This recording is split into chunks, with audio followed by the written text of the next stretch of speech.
الصلاۃ والسلام علیک یا سیدی یا رسول اللہ، الصلاۃ والسلام علیک یا سیدی یا حبیب اللہ، السلام علیکم رحمۃ اللہ وبرکاتہ۔ میں ان بچوں کو تلواریں اور تیر کھانے کے لیے لے کر نہیں آیا تھا، یا یہ نیزوں کے اوپر اچھالے جائیں گے۔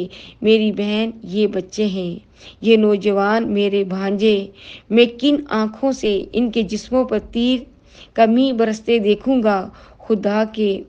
خدا کے لیے ان کو ساتھ لے جاؤ، خیموں میں جا کر بیٹھ جاؤ۔ مگر بہن اصرار کر رہی تھی کہ حسین، یہ نہیں ہو سکتا کہ تیری مظلوم بہن اپنے بیٹے تجھ پر قربان نہ کرے، وہ پیچھے رہ جائے۔ میں بھی اپنے 2 بیٹے تم پر قربان کرنا چاہتی ہوں۔ میں بھی جنت الفردوس میں پہنچ کر کہوں گی، ماں، میں نے بھی اپنے 2 بیٹے تیرے لال پر قربان کیے ہیں۔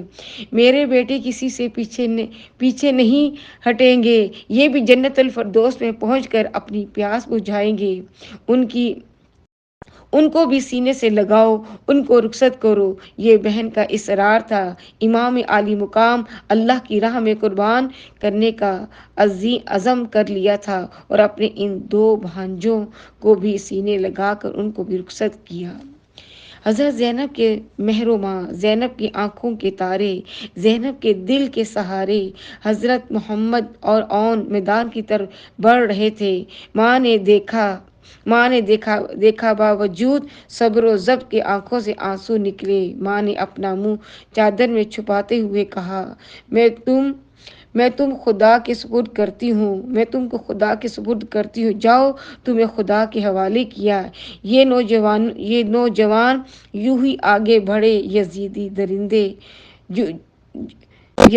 درندے جو تھے وہ ان پر ٹوٹ پڑے، اور انہوں نے ان کے چند منٹوں میں شہید کر دیا اور نیزوں کے اوپر اچھال دیا۔ امام علی مقام دوڑ کر اپنے حقیقی بھانجوں کی لاشوں کو اٹھا کر لا کر خیموں کے پاس رکھ دیا۔ لو زینب، تمہاری آرزو پوری ہو گئی ہے۔ تمہارے بیٹے جنت الفردوس میں پہنچ کر اپنی پیاس بجھا رہے ہیں۔ ماں بچوں کی لاش کے پاس کھڑی تھی اور بچوں کی زلفوں کو سنوارتے ہوئے کہہ رہی تھی، بچوں، آج تمہاری ماں تم سے خوش ہے۔ تم اپنے ماموں پر نثار ہو گئے ہو، تم جنت الفردوس میں پہنچ گئے ہو، تم نے اپنی ماں کو راضی کر دیا ہے۔ دونوں بھانجوں کی شہادت کے بعد جس وقت اپنی بہن زینب کا ہاتھ پکڑ کر خیمے میں لے جاتے ہیں تو جا کر کیا دیکھتے ہیں کہ 6 ماہ کا علی اصغر، جو دودھ پیتا بچہ تھا، شدت پیاس سے اس کی آواز نہیں نکلتی۔ کسی طرح پانی حاصل کرو، اس کی پیاس بجھاؤ۔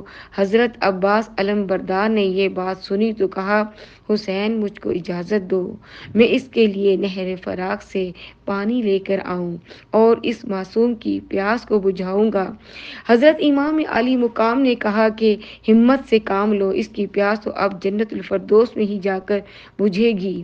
لیکن حضرت عباس کہہ رہے تھے کہ بھائی، بڑے افسوس کا مقام ہے کہ ہمارے ہوتے ہوئے یہ معصوم پانی کو ترس جائے اور اس کی زبان باہر آ جائے اور اس کی پیاس نہ بجھے۔ میں شیر خدا کا فرزند ہوں، جس کے قلعے خیبر کا دروازہ اپنے ہاتھوں پر اٹھا لیا تھا۔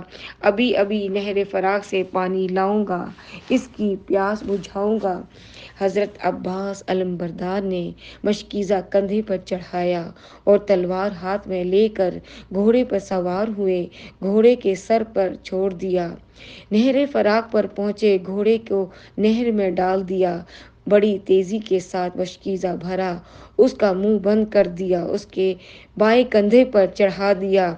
پانی کا ایک چلو بھر کے پینے لگے تو وہ بھرا ہوا پانی کا چلو منہ کے پاس لے کر گئے تو علی اصغر کی پیاس یاد آ گئی کہ عباس، تمہارے لیے مناسب نہیں ہے کہ علی اصغر سے پہلے اپنی پیاس بجھا لو۔ تم علی اصغر کی پیاس بجھانے کے لیے آئے ہو، اپنی پیاس بجھانے کے لیے نہیں۔ پہلے اس معصوم کی پیاس بجھاؤ، پھر تم پانی پینے کے حقدار ہوگے۔ پھر